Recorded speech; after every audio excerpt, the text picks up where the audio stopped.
this is Praveen Dabas and you're watching the MMA India show, and we have a very special guest with us today, Manjeet Kolekar, who is the first Indian woman or man to fight in a major American championship. She had just fought in Invicta FC 19. It's a huge honor. नमस्कार मंजीत जी, और आपका स्वागत है MMA India show पर. Thank you. अगले बार हम चाहेंगे कि आप खुद यहाँ पे आए हमसे मिलने और लोगों से बात करने. बिल्कुल. लेकिन आज स्काइप पे बात हो रही है तो अच्छा लग रहा है काफी. Thank you. तो एक चीज बताइए, ऑफ कोर्स आप पहले हिंदुस्तानी नारी हैं. अभी तक कोई आदमी भी नहीं गया इतने मेजर, बहुत इन्विक्टा एक बहुत बड़ा चैंपियनशिप है और आप वहां तक पहुंचे, यही बहुत बड़ी बात है, एक बहुत ही बड़ा ऑनर है. तो सबसे पहले हम शुरुआत करना चाहेंगे कि आपका MMA में इंटरेस्ट कब हुआ, कितने साल पहले और कैसे हुआ? MMA मेरा जब ऋतिका सिंह एक फाइटर है उसके साथ मेरा पहला फाइट हुआ था. बॉक्सिंग के बाद मैंने उसके साथ फर्स्ट फाइट खेला था. नहीं, लेकिन मार्शल आर्ट्स में, बॉक्सिंग में कैसे, MMA में इंटरेस्ट कैसे आया आपका? पहले तो बॉक्सिंग किया था. बॉक्सिंग मतलब बचपन से शौक था. अच्छा. जैसे मारामारी का शौक था बोला. ओके. तो लड़कों को भी मारते थे या लड़कियों को मारते थे? नहीं, लड़कों को ज्यादा. अच्छा, ठीक है. Very good. तो फिर उसके बाद मैंने बॉक्सिंग ज्वाइन किया 16 साल की उम्र में. फिर उसके बाद एक नेशनल होने के बाद मुझे एक ऑफर आया. ऋतिका सिंह के साथ फाइट था मेरा, फर्स्ट फाइट MMA का. फिर उसके बाद उनको मेरा परफॉर्मेंस अच्छा लगा और एक रियलिटी शो आया था, सुपर फाइट लीग SFL. हाँ, उसको रियलिटी शो मेरे ख्याल से बोलेंगे या इट वाज एक प्रॉपर टूर्नामेंट था वो. हाँ. तो जैसे वो शो के लिए मुझे ऑफर आया. हाँ. वहां जाने के बाद वो शो भी मैं जीता.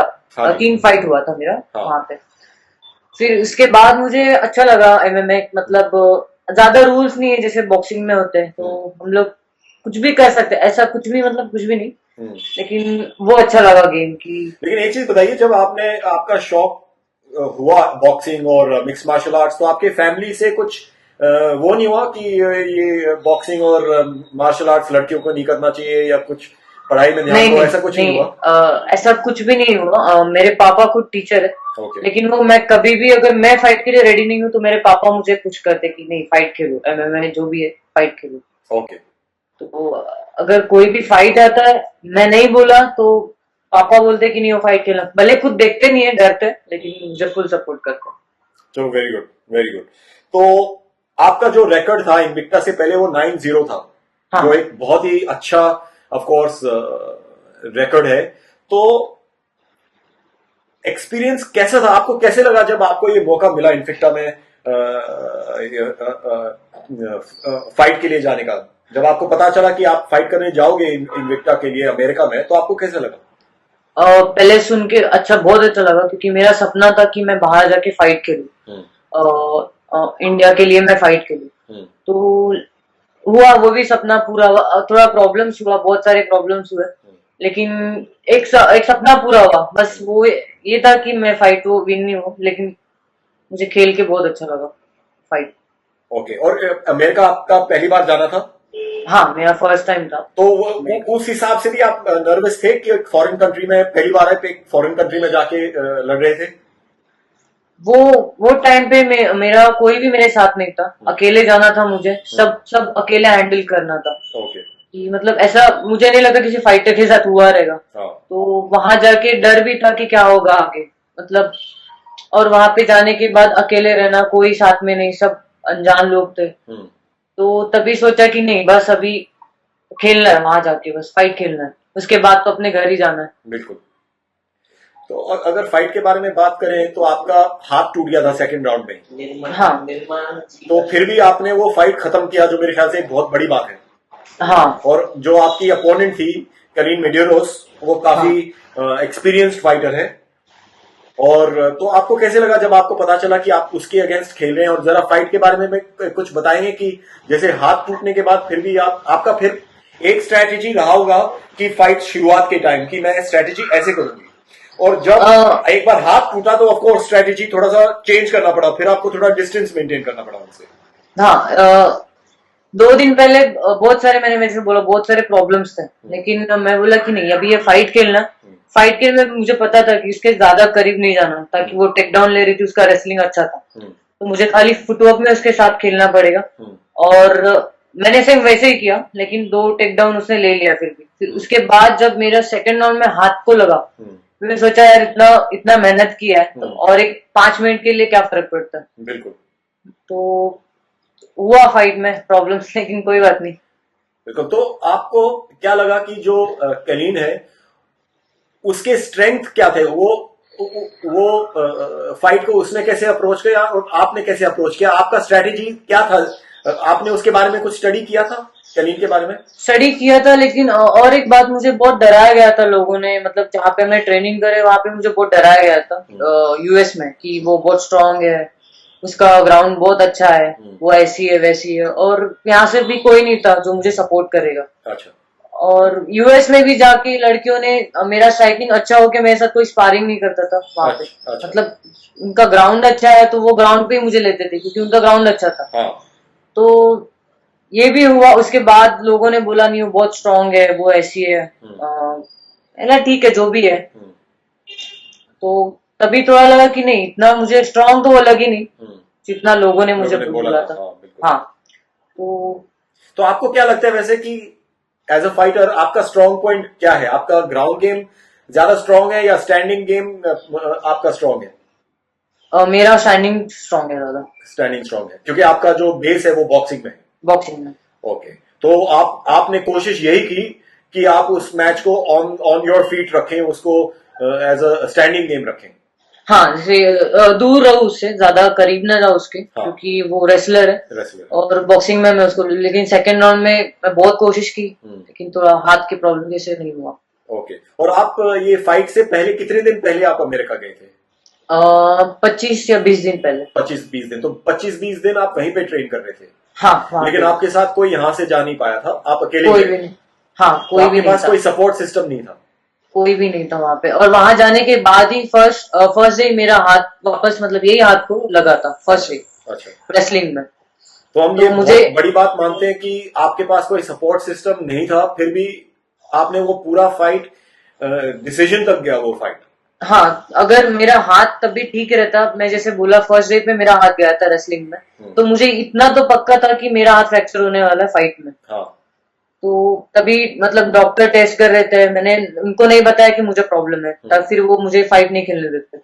बिल्कुल। मैंने बोला हाँ, तो इतना अगर मैं सपना देखा ये फाइट के लिए, तो खाली एक हाथ का रीजन नहीं दे सकते कि नहीं मुझे फाइट नहीं खेलनी। तो आपका हाथ अभी भी उसमें है, क्या कहते हैं? हाँ, अभी भी है। हाँ, दिखाइए। ओके। सो हम चाहते हैं कि आपका हाथ जल्दी ठीक हो जाए ताकि आप दोबारा ट्रेनिंग करना चालू करें।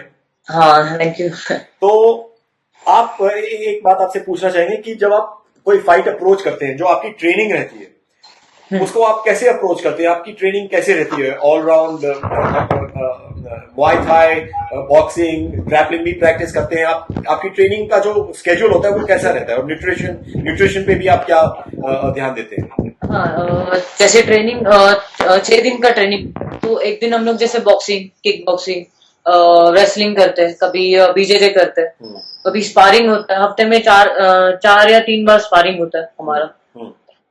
और डाइट का देखा जाए तो जब भी हमारा वेट कट होता है, नॉर्मल डाइट चालू रहता है, लेकिन जब वेट कट का टाइम आता है या फिर फाइट के टाइम जो डाइट करते हैं वो, तो तभी हम लोग चिकन, प्रोटीन ये सब यूज करते हैं। अच्छा। ओके। अभी आपको क्या लगता है कि आपका अगला फाइट, आपके ये सिंगल फाइट कॉन्ट्रैक्ट था या मल्टी फाइट कॉन्ट्रैक्ट है आपका? ये मेरा अभी 3 साल का कॉन्ट्रैक्ट है इन्विक्टा के साथ। हाँ। और कितने फाइट्स हैं आपके कॉन्ट्रैक्ट में? 6 फाइट्स। 6 फाइट्स। तो आपके नजर में कोई ऐसा फाइटर है जिसके खिलाफ आप लड़ना चाहते हैं अपने अगले फाइट में? नहीं, मैं अभी जो मैं फाइट खेला वो स्ट्रॉ में खेला, लेकिन मेरा नेक्स्ट फाइट मुझे एटम वेट में खेलना है, 48 में। ओके। तो वहां पे कोई ऐसा फाइटर है, या आप जो भी आपके सामने जिसको भी रखा जाएगा आप उसके अगेंस्ट फाइट करेंगे? हाँ, मैं रेडी हूँ। कोई भी, जैसे अभी कैलिन जो मैचअप मुझे लगा कि नहीं सही नहीं था, क्योंकि डब्ल्यू लगाते फाइटर्स को इन्विक्टा में, तो वैसा नहीं था। वो 2 फाइट खेला हुआ था उसने पहले। हाँ, बिल्कुल। तो चलेगा जो भी अभी आगे है कि उसको टाइटल फाइट मिलेगा अभी। हाँ, उसको टाइटल फाइट मिलेगा। तो ये मेरे ख्याल से अगेन काफी बड़ी बात है कि आपको हराने के बाद उसको टाइटल फाइट मिला है। हाँ, तो देखते हैं अभी 48 में कोई भी रहने दो, चलेगा। ओके, चलो वेरी गुड। तो मेरे ख्याल से लेकिन अभी डॉक्टर ने आपको कुछ टाइम पीरियड बताया होगा कि इससे पहले आप लड़ नहीं सकते हैं। मुझे 1 महीने का टाइम दिया है। ओके। 1 महीना ट्रेनिंग भी नहीं करना है, कुछ भी नहीं करना। Okay okay. तो एक चीज बताइए, आप अगर जैसे जो हमारा शो भी है, हमारा शो भी नया है, लेकिन हमको बहुत सारे मैसेजेस आते रहते हैं कि जो फाइटर्स हैं या फैंस हैं वो लड़ना चाहते हैं और हम एमएमए फाइटर कैसे बने और क्या करें। आपका एडवाइस जो अपकमिंग इंडियन एमएमए फाइटर्स हैं, आप उनको क्या एडवाइस देंगे? मुझे एक बात बोलना है कि अगर इंडिया में ये ज्यादा चलता है कि मैनेजर लोग बहुत रहते हैं, वो लोग फाइटर्स को आगे बढ़ने नहीं देते कभी। उनका रहता है कि अगर आप बाहर फाइट खेलो तो आपको ये कॉन्ट्रैक्ट साइन करना पड़ेगा, आपको इतना पैसा हमको देना पड़ेगा, जो बात वो गलत है। बिल्कुल। तो जैसे फॉरेन वो लोग नहीं बोलते कि हाँ आप ये कॉन्ट्रैक्ट साइन करो आपके मैनेजर का, तो हम लोग आपको फाइट्स देंगे। तो ये बात मुझे बोलनी है कि ये अगर ये लोग बंद करेंगे तो फाइटर्स आगे बढ़ेंगे। हम भी बिल्कुल आपके साथ सहमत हैं। ये जो पॉलिटिक्स है और अब्यूज है फाइटर्स का, ये बंद होना चाहिए। हाँ वही तो, अगर ये और फाइटर्स को भी लग रहा है कि अगर हमारा कोई मैनेजर रहेगा तो हमको फाइट मिलेगा, तो ऐसा कुछ नहीं है। हाँ, मेरे ख्याल से जो फाइटर का जो एक्सपीरियंस और जो टैलेंट है उसके बेसिस पे उसको फाइट मिलता है। हाँ, अगर आपका गेम अच्छा है, आपका टैलेंट है, तो आपको जरूर फाइट मिलेगा। तो हम ये कहना चाहेंगे सब अपकमिंग फाइटर्स को कि आपको लीगली अपना ध्यान रखना चाहिए। ये नहीं होना चाहिए कि आप कोई गलत कॉन्ट्रैक्ट साइन करें और आपका करियर उसी में फंस जाए। हाँ, ये है कि कोई भी आजकल कुछ भी कॉन्ट्रैक्ट लाता है 3 साल का और उसको बांध के रखता है। हाँ। और नेक्स्ट उनका सवाल रहता है कि नहीं आप अगर बाहर फाइट खेलोगे तो हमको इतना देना पड़ेगा, आप बाहर फाइट नहीं खेल सकते। फाइट नहीं खेल सकते इसका मतलब आप 3 साल फाइट नहीं दोगे तो क्या फाइटर ऐसे ही बैठा रहेगा, उसका ऐसे ही उम्र चला जाता है। बिल्कुल सही बात है। तो एक चीज बताइए, आप सुपर फाइट लीग में भी खेले हैं, उसमें आपका एक्सपीरियंस कैसा रहा था? एक्सपीरियंस अच्छा था, लेकिन जो मुझे कॉन्ट्रैक्ट बोला गया था 3 साल का, वो जो मुझे कुछ भी वो पैसा नहीं मिला मुझे अभी तक, ना ही मुझे फाइट्स मिला था। मेरा 2-3 साल ऐसे ही खराब हो गया। हाँ। वो कॉन्ट्रैक्ट की वजह से। तो ये मुझे ऐसा लगा कि अगर मैं वो शो जीत के भी मुझे लगा कि मैं किधर चैंपियन हूँ। तो आपको कोई भी उसका पैसा नहीं मिला अभी तक? नहीं। तो एमएमए इंडिया शो पे, क्योंकि ये हजारों लोग देख रहे हैं ये शो, हम कहना चाहेंगे कि जितने भी प्रमोटर्स हैं फाइट्स के, उनको मिसयूज नहीं करना चाहिए। फाइटर्स को बहुत मेहनत करते हैं, ट्रेनिंग में पैसा खर्च होता है, हर चीज में वो अपना टाइम और मेहनत लगाते हैं, तो जो प्रॉमिस किया गया है वो पूरा होना चाहिए। हाँ, जैसे अभी और एक बात है, जैसे अभी इंटरनेशनल जैसे इन्विक्टा है, वो लोग ने सीधा बोला कि अगर आप बाहर फाइट खेलना चाहते हो तो आप खेल सकते हो। ओके, ठीक है, तो तुम लेकिन हम कॉन्टेक्ट नहीं कर सकते, लेकिन फाइट खेल सकते हो। अगर इतना बड़ा कंपनी अगर हम लोग को बोला कि बाहर फाइट खेल सकते हो, तो इंडिया में क्यों नहीं ऐसा हो रहा? बिल्कुल। इंडिया में क्यों बोला जाता है कि नहीं आप यहाँ पे हमने कॉन्ट्रैक्ट साइन किया तो आप बाहर नहीं खेल सकते, बाहर खेलना है तो आपको 50% देना पड़ेगा। तो आपको क्या लगता है कि ये चीजें कैसे चेंज हो सकती हैं? मुझे लगता है कि ये मतलब अगर फाइटर्स अगर थोड़ा हिम्मत बढ़ाएंगे तो शायद ये होगा। आपको लगता है जैसे अमेरिका में भी यूएफसी में और बाकी ऑर्गेनाइजेशन बेलाटोर वगैरह में एक फाइटर्स यूनियन की बात चल रही है, वैसा इंडिया में भी होना चाहिए? होना चाहिए, क्योंकि अगर फाइटर्स का जैसे पूरा उम्र पे रहता है, अगर उसका एक बार उम्र चला गया तो कुछ फायदा नहीं। बिल्कुल। तो अगर ये मैनेजर लोग ऐसे ही बोलेंगे कि नहीं आप 3 साल का कॉन्ट्रैक्ट साइन करो, 4 साल का कॉन्ट्रैक्ट साइन करो, बाद में एक फाइट देके 1 साल बैठो, 2 साल बैठो, तो उसमें कुछ फायदा नहीं। बिल्कुल। तो अगर ये बंद होगा कॉन्ट्रैक्ट साइन करना या कुछ, तो फाइटर जो कॉन्ट्रैक्ट है वो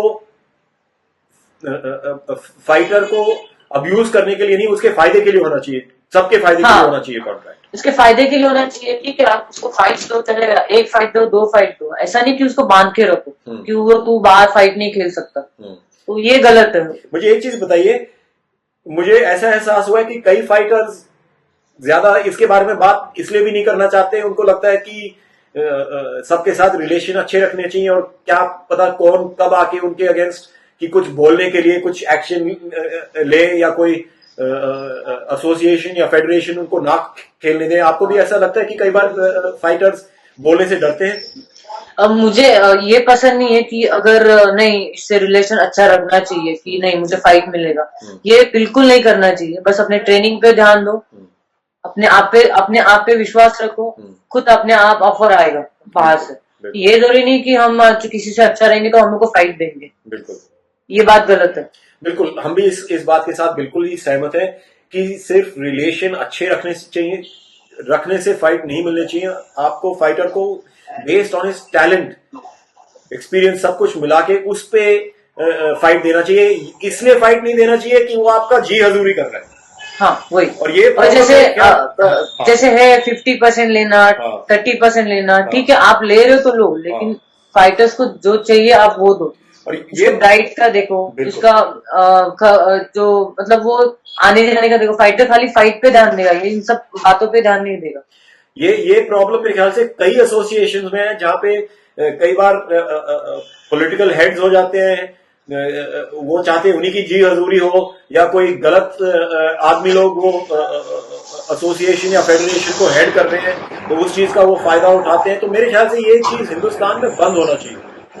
हाँ जैसे मैंने बोला कि मैनेजर जो रहते हैं, हाँ अगर अभी मेरे साथ ऐसा हुआ है, मुझे अभी बोलना नहीं है, लेकिन मैंने अगर नहीं बोला कि मैंने सीधा कांटेक्ट किया उनसे, तो अभी मेरा नाम खराब किया कि मतलब जैसे मैंने इन्विक्टा वालों को सीधा मतलब मेरे फ्रेंड ने हेल्प किया, अखिलेश ने मुझे हेल्प किया इन चीजों के लिए कि हम सीधा कांटेक्ट करते। तो मैंने किया शैनन से बात। फिर उसके बाद मैनेजर को क्या हुआ क्या मालूम, उसको पैसा खाने को नहीं मिला, उसने मेरा नाम खराब करने की कोशिश की, सब मतलब मीडिया वालों को मेल किया मेरे बारे में। इसलिए हम कहना चाहेंगे कि एमएमए इंडिया शो फाइटर्स को एक ऐसा प्लेटफॉर्म देगा जहां पे उनकी आवाज लोगों तक पहुंचेगी और उनके प्रॉब्लम्स लोगों तक पहुंचेंगे। आप जो सच्चाई है वो सामने ला सकते हैं ताकि ये प्रॉब्लम्स बार बार ना हो। ये फायदा लोग इसलिए उठाते हैं क्योंकि जो फाइटर है उनकी आवाज उनको पता ही, किसी को पता ही नहीं है कि फाइटर्स के साथ क्या हो रहा है। हाँ सही, आपका सही बात। मतलब फाइटर्स को एक गलत फहमी है कि हमको मैनेजर चाहिए, मैनेजर के बिना कुछ नहीं होगा बिल्कुल यहाँ पे। और हम अच्छे से बात करेंगे लोगों से तो हमको शायद कांटेक्ट मिलेगा, फाइट्स का कॉन्ट्रैक्ट मिलेगा, हम कांटेक्ट कर पाएंगे। तो अगर फाइटर ये नहीं सोचेगा तो अच्छी बात। मंजीत जी, हम जरूर कोशिश करेंगे कि आपकी आवाज लोगों तक पहुंचे, और हम जरूर ये कह सकते हैं कि एमएमए इंडिया शो को हजारों लाखों लोग अभी देख रहे हैं, और हम चाहेंगे कि जिन लोगों के हाथों में ऐसा डिसीजन है वो इस शो को देख के जरा सोचे 2 बार कि ऐसी चीजें दोबारा ना हो। और हाँ, और वो ये कि अगर मैं फाइटर्स को ये बोलना है कि कॉन्ट्रैक्ट साइन कर रहे हो तो सब देखो पूरा, बिल्कुल तो क्या साइन कर रहे हैं। मतलब कोई भी कॉन्ट्रैक्ट 3 साल का मिला, लोग कुछ भी बोलते हैं कि हम इतना फाइट देंगे, उतना फाइट देंगे, इतना पैसा देंगे, तो वो मत देखो, किसी को बांध के मत रखो फाइटर्स को। बिल्कुल। एक और फाइटर से हमने रिसेंटली अभी बात की थी, वो भी एपिसोड अभी आएगा, मोहम्मद फरहाद सैयद से, जिन्होंने अभी ब्रेव चैंपियनशिप में फाइट जीता था। हाँ। तो वो भी यही बात बोल रहे थे कि जो कॉन्ट्रैक्ट का है वो फाइटर को बहुत ध्यान से पढ़ना चाहिए, और जो प्रमोटर है उनको लास्ट मिनट ऐसे कॉन्ट्रैक्ट सामने नहीं रखना चाहिए कि आप बिल्कुल फाइट के अंदर जा रहे हैं और कॉन्ट्रैक्ट सामने रख दिया साइन करने के लिए। हाँ वही, मतलब जैसे फाइटर्स को पहले फाइट्स के पहले ये लोग इतना टेंशन देते हैं कि वो फाइटर मुश्किल है उसको फाइट पे ध्यान देना, क्योंकि मेंटली आदमी को क्लियर रहना चाहिए वही कि ध्यान जो है वो सिर्फ फाइट के ऊपर होना चाहिए, इन चीजों पे नहीं होना चाहिए उस वक्त। हाँ तो लेकिन ऐसे इंडिया में जो मैनेजर है वो ऐसा नहीं करते, वो पहले ही टेंशन देते हैं। बिल्कुल, फाइटर हारे या जीते वो नहीं, पहले वो हारने का पैसा बताते हैं, हारने के बाद आपको कुछ नहीं मिलने वाला है, क्यों? क्योंकि सब इनके जेब में जाने वाला है। बिल्कुल ठीक है, तो मुझे ऐसे ही बोला गया था 10 बार की नहीं, आप हारोगे तो आपको कुछ नहीं मिलेगा। अगर मैनेजर ही इंडिया से ही मुझे ऐसा सपोर्ट मिल रहा है कि आप हारोगे तो आपको कुछ नहीं मिलेगा, तो इंडियन फाइटर कब आगे बढ़ेंगे? तो अभी फिलहाल आप किसी एसोसिएशन या फेडरेशन के अंडर हैं? नहीं, मैं किसी का कॉन्ट्रैक्ट कुछ साइन नहीं किया, खाली इन्विक्टा का कॉन्ट्रैक्ट मैंने साइन किया। ओके, चलो वेरी गुड। तो आपके जो ये लड़ाई है और जो आपकी फाइट्स हैं, इसमें हम आपको ऑल द बेस्ट बोलते हैं। हम एक लास्ट क्वेश्चन आपसे पूछना चाहते हैं कि आपका फेवरेट फाइटर कौन है? हेलो, हाँ, आपको सुनाई दे रहा है? हाँ, आपका फेवरेट फाइटर, मतलब कि एमएमए में, चाहे वो यूएफसी में हो, बेलाटर में हो या इंडिया में हो, आपका फेवरेट फाइटर कौन है और क्यों है? मेरा फेवरेट हॉलीवुड है, क्योंकि वो भी साउथ को है तो मुझे बहुत पसंद है, उसका स्टैंड अप भी अच्छा है, तो जो बहुत पसंद है। तो ऑफ कोर्स उन्होंने रोंडा राउसी को हरा के चैंपियनशिप जीती थी, लेकिन उसके बाद वो 2 बार हार चुके हैं। हाँ। तो आपको क्या लगता है अभी उनको क्या करना चाहिए वापस ट्रैक पे आने के लिए? मुझे नहीं लगता कि मतलब हार और जीत रहता है उनका गेम। अगर फाइटर्स का गेम अच्छा है, अगर वो खेल लोगों को पसंद आ रहा है, तो फाइट अच्छा होता है। ओके, मुझे ऐसा लगता है। चलो वेरी गुड। इसी के साथ हम आपसे धन्यवाद बोलना चाहेंगे। आप Thank you so शो पे much. आए Thank उसके you. लिए शुक्रिया, और हम आपको ऑल द बेस्ट कहते हैं आपके करियर और आपके फ्यूचर फाइट्स के लिए।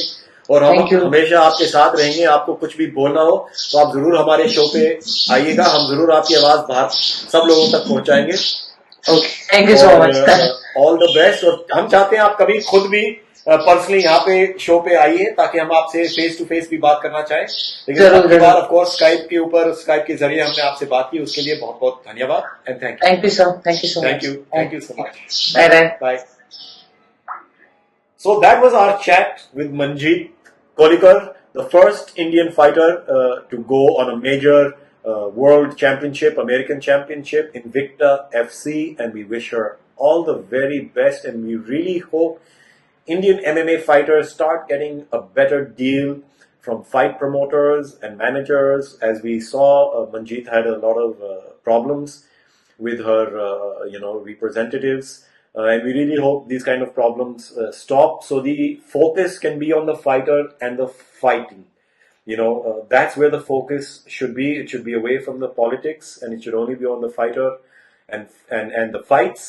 And with that, this is Praveen Dabas saying thank you, and thank you for tuning in to the MMA India show. Till next time.